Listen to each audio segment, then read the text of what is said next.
Hi, welcome back to my channel. Today I'm taking you to a vintage kilo fair. So there's loads and loads of vintage and retro stuff and you pay for everything by weight. So quite excited. I've done one of these before, but it was online during, I think, possibly the first lockdown. So this is a little bit new, something a bit different. I wanted to wear some vintage stuff, but I ended up being drawn to a kind of Cruella de Vil meets Colonel Mustard look. So there you go. Anyway, come along and let's go and see what's what.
So it's a few days later and I'm back home now and I'm ready to show you what I got.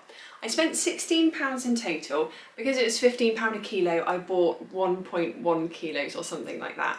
And I got 3 pieces, which I think is quite reasonable for 16 quid, especially considering it's vintage. So all good stuff. The first piece is this denim skirt. It's originally from Canda, which apparently is a brand for CNA. Back in the day I used to go to CNA quite a lot.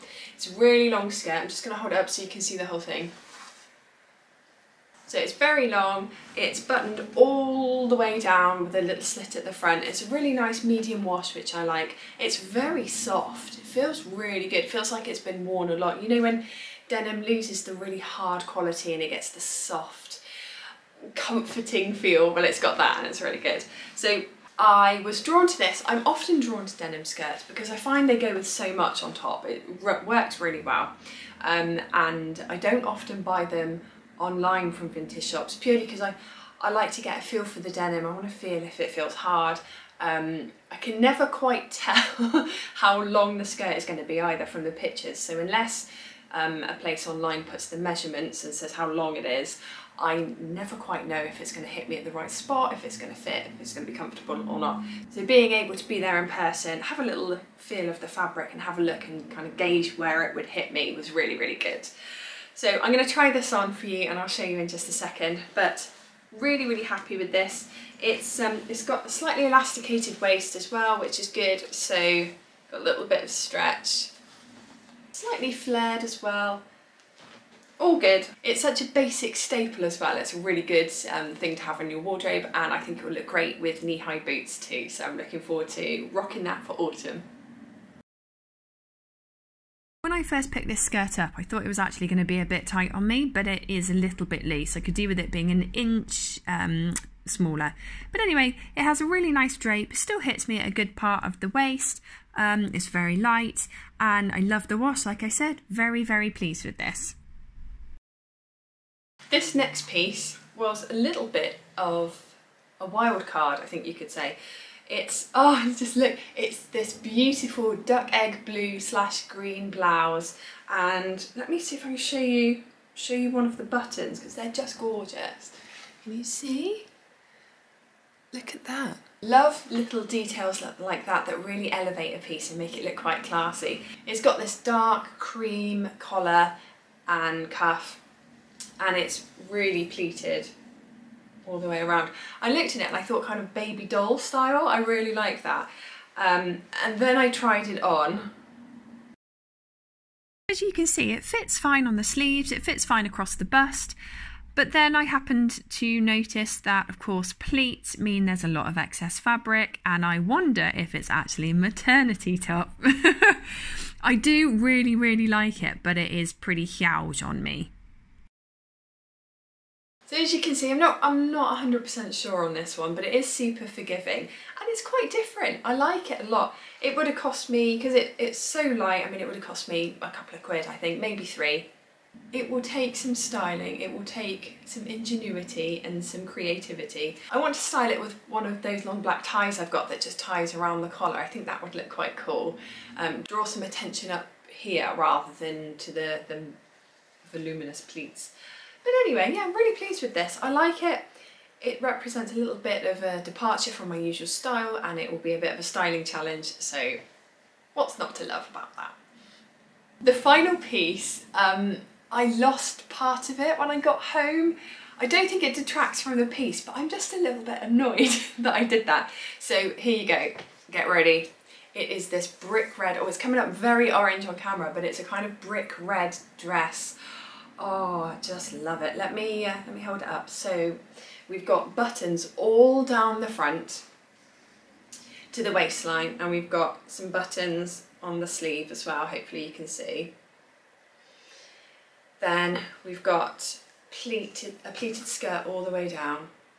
It's this lovely swishy flowy fabric. It's very light. The skirt's lined, the top is lined as well. It's from Lucy Bellette or Lucy Belletti, I'm not sure how you pronounce it. I'm not sure what decade this dress is actually from. My mum thought 50s, but I'm not sure because I'm fairly sure the Vintage Fair advertised itself as selling things from 60s, 70s, 80s, blah, blah, blah. So I don't think it went back to 50s, but this could have snuck in. I suppose it's possible it's 80s doing a 50s twist, but I'm really not sure. When I try it on, have a look, and then if you've got a feel for what decade it might have been from, let me know in the comments, because I don't know, and I'd really love to know. So I mentioned that I'd lost something. You might be able to see here, there's some very subtle belt loops. It did come with a belt, and I've just misplaced it. I cannot find it for the life of me. I'm hoping I haven't thrown it away. The belt is the same colour as the dress, and it has, it's basically fabric and a buckle. You know what a belt is. But it's fabric that's wrapped around some sort of, almost like a plasticky strip to give the structure of the belt. The fabric's come undone, the backing is coming away, and I thought it wouldn't survive the wash. I need to fix it up first. Now, the belt's okay, but I don't love it at all, and I think actually with this dress, because the belt loops are so fine, they're just thread basically, I think you can get away without the belt. And if I do want to add a belt, I've got lots of my own that I think would look pretty cool and might actually lend a slightly different aesthetic to the dress. So there you have it. But anyway, this dress also, although it's very long, it's actually quite light, so I think this was probably, I don't know, £6, and for a vintage dress I really like. I think that's really good. Before I show you the try-on portion of this dress, which I will in a second, I just wanted to talk a little bit about my approach when I was going around the racks. I thought I might do this, so I cautioned myself. When I got in there, there were loads and loads of people all kind of rifling through the dresses, and I got that competitive feeling that, oh, I must find something, I must find something. And so I went in and I was grabbing a dress. I like that, I'll put that on my arm. I like that, I'll put that on my arm. And I ended up with loads and loads of dresses piled over my arm. And then I went somewhere quiet and I went through them, and I thought, if I saw this in a charity shop, would I buy it? Do I really like it, or is it just a best of the rack kind of thing? Does it suit me? Where am I going to wear it? When am I going to wear it? And I ended up with just this one, and I'm so glad I did that, because I could have come home with loads of vintage dresses, feeling really chuffed because they're all cheap. But if I'm not going to wear them, then it's just a waste of money. So this is the one that I love. It's a colour I love the feel of the fabric, I love the style, the belt, it doesn't matter because I've lost it. So I'm really pleased. And it was a lesson for me in moderation as well, and resisting temptation just to kind of grab stuff for the sake of having a bargain. I feel like I was a proper adult. Oh, that's a bit silly, but hopefully you know what I mean. It is on. I've done it up, all the buttons all the way up, just to give you a feel for what it looks like when it's fully buttoned, and I like it. Look at the swish of that skirt. It hangs really nicely, it fits really well. I love the pleats. I've just realised I've bought 2 pleated things in one haul, and I've only got 3 things in the total, so pleats ahoy. that's where my belt would go, and you can just about see there's a tiny little thin belt loop, but I don't think it's a showstopper that I don't have the belt, hopefully, anyway. So that's what it looks like, slightly unbuttoned. Obviously I wouldn't undo any more because I want to preserve my modesty, but yeah, really pleased. So that's my mini haul from the vintage fair. Hope you liked. Have a great day and I'll see you in the next video. Take care. Bye.